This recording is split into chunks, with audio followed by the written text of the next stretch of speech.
ہندوستان کے وزیراعظم نریندر مودی نے تیسری بار وزارت عظمیٰ کے عہدے کا حلف لینے کے بعد ہندوستان کے زیر انتظام جموں کشمیر کا دورہ کیا، جہاں انہوں نے کہا کہ خطے میں ریاست کا درجہ بحال کیا جائے گا۔ انہوں نے یوگا کے ایک پروگرام میں بھی شرکت کی۔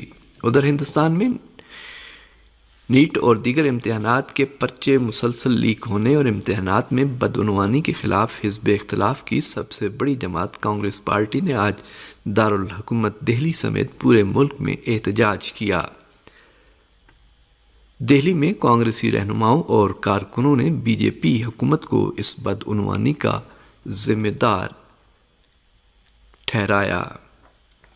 لکھنؤ میں بھی کانگریس پارٹی کے رہنماؤں اور کارکنوں اور اسی طرح طلباء نے مقابلہ جاتی امتحانات کے پرچے مسلسل لیک ہونے کے خلاف حکومت پر شدید برہمی کا اظہار کرتے ہوئے احتجاجی مظاہرہ کیا۔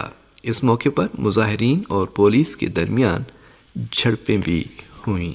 جمہوریہ ایران کے سفیر رضا امیری مقدم نے اپنے دورہ لاہور کے دوسرے دن پاکستان کے سابق وزیر اعظم اور مسلم لیگ نون کے سربراہ محمد نواز شریف سے ملاقات کی۔ اس ملاقات میں پنجاب کی وزیر اعلیٰ محترمہ مریم نواز اور لاہور میں ایران کے قونصل جنرل مہران محب فر بھی موجود تھے۔ نواز شریف نے اپنے دورہ ایران کو یاد کرتے ہوئے ہیلی کاپٹر حادثے میں آیت اللہ سید ابراہیم رئیسی اور ان کے ساتھیوں کی شہادت پر ایران کی حکومت اور قوم سے تعزیت کا اظہار کیا۔ اس سلسلے میں وزیر اعلیٰ پنجاب کے دفتر کے بیان میں کہا گیا ہے کہ ایران اور پاکستان نے سیکیورٹی سرحدوں کو اقتصادی، فلاحی اور محفوظ سرحدوں میں تبدیل کرنے کے لیے قریبی تعاون پر اتفاق کیا اور اس بات پر بھی زور دیا گیا ہے کہ پاکستان کے صوبے پنجاب سے ایران کے لیے گوشت کی برآمدات کو 40% سے بڑھا کر 70% تک کیا جائے۔ اس ملاقات میں ایرانی سفیر نے پاکستان کے سابق وزیر اعظم محمد نواز شریف کے ساتھ پنجاب کی وزیر اعلیٰ مریم نواز کو بھی اسلامی جمہوریہ ایران کے دورے کی دعوت دی، جس کا ان کی طرف سے خیر مقدم کیا گیا۔ ادھر پاکستان میں پنجاب کی صوبائی اسمبلی کے اسپیکر نے بھی ایران کے سفیر سے ملاقات کی۔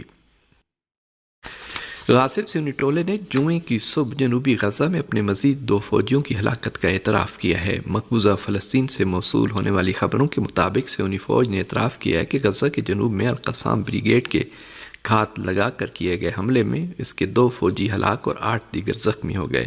سیونی ذرائع اب تک اپنے فوجیوں کی ہلاکت کے اعداد و شمار کے اعلان میں اپنی فوج کی نافذ کردہ سخت پابندیوں کا اعتراف کرتے رہے ہیں۔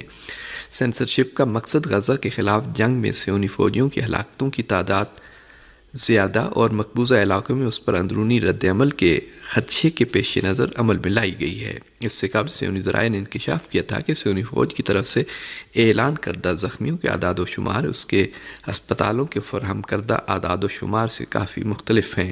سیونی حکومت کے چینل 12 نے ماضی میں اعلان کیا تھا کہ اس حکومت کی فوج نے اسپتال کے حکام سے کہا ہے کہ وہ فوج سے ہم آہنگی کیے بغیر ہلاکتوں کے اعداد و شمار بتانے سے گریز کریں۔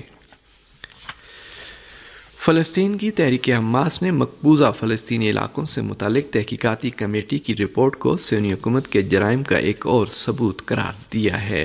حماس نے اپنے جاری کردہ بیان میں کہا ہے کہ مقبوضہ فلسطین کے حوالے سے خصوصی تحقیقاتی کمیٹی اور ایس سی ای کی سربراہ ناوے پلائی کے بیانات در حقیقت غزہ میں سیونی فوج کے جرائم کی اعلیٰ سطحی بین الاقوامی تنظیم کی جانب سے ایک نئی تصدیق ہیں۔ یہ ایسے جرائم ہیں کہ جن کا فلسطینی عوام کی نسل کشی، قومی تصفیے اور جبری نقل مکانی کے سوا کوئی محاصل نہیں ہے۔ بیان میں مزید کہا گیا کہ اگرچہ ہم سیونی حکومت کے جرائم کو دستاویزی شکل دینے، اس کی مذمت کرنے اور بین الاقوامی انصاف کے حصول کی بین الاقوامی کوششوں کو سراہتے ہیں، مگر ہمیں افسوس اس بات کا ہے کہ مظلوم کو جلاد کی برابر قرار دیا گیا ہے۔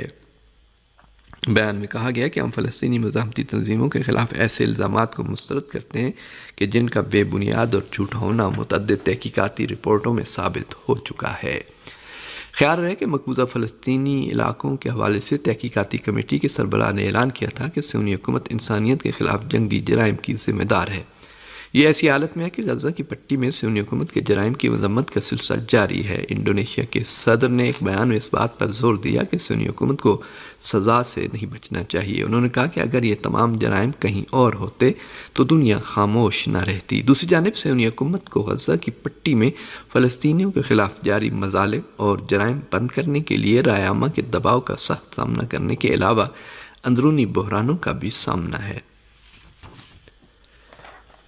صہیونی فوج نے جمعے کو بھی غزہ کے مختلف علاقوں من جملہ خان یونس، رفح پر شدید بمباری کی ہے، جبکہ اس علاقے میں فلسطینی مجاہدین اور صہیونی فوج کے درمیان لڑائی جاری ہے۔ جنگ غزہ کے 259ویں روز بھی غزہ کے مختلف رہائشی علاقوں پر وحشیانہ صہیونی جارحیت کا سلسلہ جاری رہا اور غاصب صہیونی حکومت کے جارح فوج کے جنگی طیاروں نے خان یونس کے جنوب مشرق میں یورپی اسپتال کے اطراف کے علاقوں پر شدید بمباری کی۔ صہیونی فوج نے خان یونس کے مختلف علاقوں پر گولہ باری کی۔ اس درمیان غزہ میں ایک اور صحافی صہیونی حکومت کی بمباری میں شہید ہو گیا۔ غزہ میں فلسطین کے انفارمیشن سینٹر نے بتایا کہ غاصب صہیونی حکومت کی گزشتہ رات کی بمباری میں الاقصی ٹی وی سے وابستہ صحافی سلیم الشرفاء شہید ہو گئے۔ دوسری جانب صہیونی حکومت کے فوجیوں نے مغربی کنارے کے مختلف علاقوں میں فلسطینیوں کے ساتھ جھڑپوں میں ایک زخمی بچے سمیت متعدد فلسطینی شہریوں کو اغوا کر لیا۔